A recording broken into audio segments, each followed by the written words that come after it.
Add और Lauren ने जब एक नर्सिंग स्टूडेंट डोना के अपार्टमेंट में एनाबेल डॉल को पहली बार देखा तो उन्हें उस डॉल के आसपास एक शैतानी शक्ति महसूस हुई। उस डॉल से परेशान हुए डोना, एंजी और लू ने अपनी साथ हुई सारी घटनाओं के बारे में उन्हें बताया। सब कुछ जानने के बाद उन्होंने उस डॉल को इन्वेस्टिगेट करना शुरू कर दिया। उन्हें पता चला कि उस डॉल के अंदर एक शैतान है जो 7 साल की बच्ची एनाबेल हिगिंस होने का नाटक कर रहा था और उसका मकसद एक इंसानी शरीर पर कब्जा करना था। एनाबेल की वजह से किसी और को कोई परेशानी ना हो, इसीलिए वो उस डॉल को अपने साथ लेकर घर के लिए निकल गए। एड ने एनाबेल को कार की बैक सीट पर रखा था। घर के रास्ते में उन दोनों को एक अजीब सी बेचैनी महसूस हो रही थी। कभी कार की स्टीयरिंग तो कभी ब्रेक्स काम करना बंद कर देते। इतना ही नहीं, एक जगह पहुंचकर उनकी कार ने कुछ समय के लिए पूरी तरह कंट्रोल खो दिया, लेकिन कैसे तैसे एड ने कार को कंट्रोल किया। वॉरेन्स घर लौटते वक्त देखते हैं कि रास्ते में एक बड़ा सा एक्सीडेंट हुआ होता है, जिसकी वजह से उनको वहां मौजूद पुलिस वाले दूसरा रास्ता लेने को कहते हैं। उस दूसरे रास्ते से जाते हुए उनकी कार एक कब्रिस्तान के सामने आकर अचानक से रहस्यमय तरीके से बंद पड़ जाती है। एड कार से उतरकर उसे ठीक कर ही रहा था कि तभी कार के अंदर बैठी लॉरेन को कार की पिछली सीट पर एक छोटी लड़की की आत्मा दिखाई देती है, जो कि कुछ ही देर पहले उसी कार एक्सीडेंट में मारी गई थी। वहाँ लॉरेन को कब्रिस्तान के कई और आत्माएं दिखाई दे रहे थे और उन्हीं में से एक आत्मा अचानक से एड पर हमला कर देती है और उसे ट्रक के सामने धक्का दे देती है, पर एड बड़ी ही मुश्किल से अपने आप को बचा लेता है। एड और लॉरेन को समझ में आ जाता है कि एनाबेल डॉल किसी भी दूसरे आत्माओं को अपने हिसाब से कंट्रोल कर सकती है। तभी एड ने एनाबेल पर होली वाटर छिड़का, जिसके बाद कार ठीक से चलने लगी और वो दोनों सेफली घर पहुंच गए।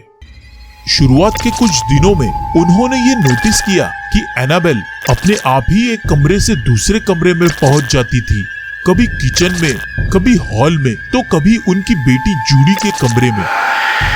एड और लॉरेन की एक छोटी लड़की थी जिसका नाम था जूडी। एक दिन हॉल में बैठी लॉरेन की नजर उनकी बेटी जूडी की ओर गई। उसने देखा कि जूडी एक छोटी सी लड़की से बात कर रही है और एनाबेल डॉल उसके पास वाली चेयर पर पड़ी है। लॉरेन ने उन्हें देखा ही था कि अचानक उस डॉल ने गर्दन घुमाकर लॉरेन की ओर घूर कर देखा। अचानक से कमरे का दरवाजा बहुत जोर से बंद हो गया। लॉरेन भागते हुए जूडी के कमरे तक गई, लेकिन दरवाजा अंदर से लॉक हो चुका था। लॉरेन ने कुछ मंत्र पढ़े और वो दरवाजा खुल गया। वो जब अंदर पहुंची तो उसने देखा कि उसकी बेटी बेहोश हो चुकी थी और एनाबेल डॉल नीचे फर्श पर गिरी पड़ी थी। ये देखकर वो बहुत डर गई। जब उसकी बेटी जूडी को होश आया तो उसने बताया कि वो एनाबेल नाम की एक लड़की से बात कर रही थी। फिर अचानक उसे चक्कर आया और वो बेहोश हो गई। उस रात एड के साथ भी भयानक घटना घटी। हमेशा की तरह एड और लॉरेन अपने कमरे में सो रहे थे। तब एड को उनके कमरे में एक छोटी बच्ची के हंसने की आवाज आई। उसे वो आवाज किचन से आ रही थी। एड जब अपने बेडरूम से निकलकर किचन में पहुंचा तब उसने देखा कि एक बहुत छोटी सी लड़की फ्रिज के पास बैठी है और वो एड को देखते ही पर्दे के पीछे जाके छुप गई। एड को पर्दे पर सिर्फ उसकी परछाई दिख रही थी और पर्दे के नीचे उसके पैर। एड को ऐसा लग रहा था कि उस परछाई में उस लड़की के हाथ में एक डॉल है।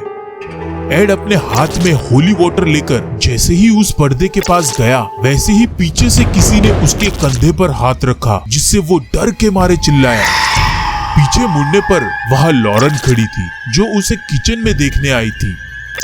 एड ने जब दोबारा पर्दे की ओर देखा तो वहां कोई नहीं था। वॉरेन ने अगले दिन ही चर्च से प्रीस्ट फादर जेसन ब्रैडफोर्ड को डॉल का एग्जॉर्सिज्म करने बुलाया, पर उस प्रीस्ट ने उस एनाबेल डॉल को उठाकर उसका मजाक बनाया और कहा कि तुम सिर्फ एक डॉल हो और तुम किसी को चोट नहीं पहुंचा सकती। ये बात कहकर वो अपने घर की ओर चल दिए। जाते जाते एड ने प्रीस्ट से कहा कि उन्हें ये बात नहीं बोलनी चाहिए थी, क्योंकि एड का मानना था कि ये बात बोलकर उस प्रीस्ट ने एनाबेल को गुस्सा दिला दिया था। कुछ घंटों बाद एड को फोन आया और उसे पता चला कि वो प्रीस्ट एक भयानक रोड एक्सीडेंट से मरते मरते बचा। इन सब घटनाओं के बाद वॉरेन समझ जाते हैं कि वो इस डॉल को यहाँ ऐसे ओपनली खुले में नहीं रख सकते, इसीलिए वॉरेन्स ने चर्च से एक प्रीस्ट की मदद ली और उन्होंने एनाबेल के लिए एक स्पेशल वुडन केस बनवाया और उसे अपने अकल्ट म्यूजियम में ब्लेस करके हमेशा के लिए उसे वुडन लॉकर में बंद करवा दिया। वॉरेन्स दुनिया के जाने माने पैरानॉर्मल इन्वेस्टिगेटर थे और उन्होंने अपनी पूरी जिंदगी में ऐसे कई पैरानॉर्मल केसेस को सॉल्व किया था। जब भी वो ऐसे पैरानॉर्मल केसेस को सॉल्व करते थे तो वो उस केस से जुड़ी कोई पोजेस्ड चीज को अपने साथ लाते और उन्हें अपने अकल्ट म्यूजियम में सही सलामत रख देते, ताकि वो चीजें दोबारा फिर किसी को परेशान न कर सके। आज भी हर महीने 2 बार एक प्रीस्ट आकर वहाँ प्रार्थना करते हैं ताकि एनाबेल डॉल उस अकल्ट म्यूजियम में मौजूद दूसरे आत्माओं को कंट्रोल न कर सके। वॉरेन्स जिंदगी भर ऐसी पोजेस्ड चीजों के बीच रहे थे, लेकिन एनाबेल डॉल उन सभी से बहुत ज्यादा भयानक और डरावनी थी। आज भी एनाबेल उस वुडन लॉकर में बंद है, पर इसका ये मतलब नहीं कि वो किसी को नुकसान नहीं पहुंचा सकती। एक दिन एड और लॉरेन के घर पर उनके एक रिलेटिव आए, तब उन लोगों ने अपने उस रिलेटिव को उस डॉल के बारे में बताया, पर उस रिलेटिव ने बिना कुछ जाने ही उस डॉल का मजाक उड़ा दिया। अगली शाम जब वो अपनी फ्रेंड के साथ बाइक पर जा रहा था, तब उसकी बाइक का खतरनाक एक्सीडेंट हो गया, जिसमें वो लड़की तो बच गई पर वो आदमी मर गया। बाद में उस लड़की ने बताया कि वो एनाबेल के बारे में ही बात करते हुए जा रहे थे और उसका मजाक उड़ा रहे थे। तभी उस बाइक के ब्रेक्स अचानक से फेल हो गए और उन दोनों का एक्सीडेंट हो गया। आज भी एनाबेल उसी म्यूजियम में संभाल कर रखी गई है और इसे दुनिया की सबसे श्रापित डॉल माना जाता है। एड और लॉरेन का ऐसा मानना है कि कुछ शैतानी चीजें ऐसी होती है जिन्हें नष्ट करने से बेहतर उन्हें किसी सेफ जगह पर संभाल कर रखने में ज्यादा समझदारी है।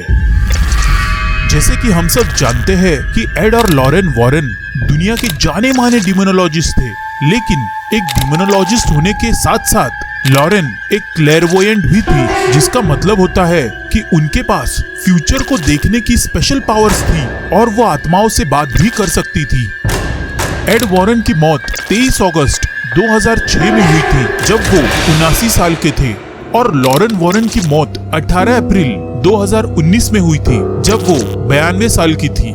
आप लोग एनाबेल के बारे में क्या सोचते हैं, हमें कमेंट सेक्शन में जरूर बताएं। अगर ये वीडियो अच्छा लगे तो वीडियो को लाइक और शेयर जरूर करें। इस वीडियो का लाइक टारगेट रखते हैं 1000 लाइक्स। अगर पूरे होते हैं तो ऐसी जानकारियों से भरी कई और वीडियोस आपके लिए आएंगी। उन्हें देखने के लिए चैनल को सब्सक्राइब करके बेल नोटिफिकेशन ऑन करें।